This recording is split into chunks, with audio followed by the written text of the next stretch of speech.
নমস্কার বন্ধুরা। এই পেয়ারা গাছটি অনেক বড় হয়েছিল, কিন্তু কোনো ফল ধরছিল না। খুবই খারাপ প্রজাতির একটি গাছ ছিল।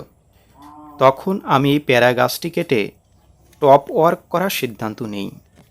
নতুন বের হওয়া একটি ডালে কিছুদিন আগে আমার বাগানের থাই পিঙ্ক প্রজাতি গ্রাফটিং করে দিই।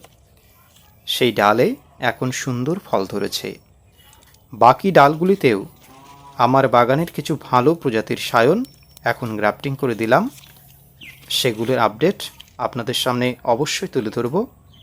পাশে থাকবেন। ধন্যবাদ।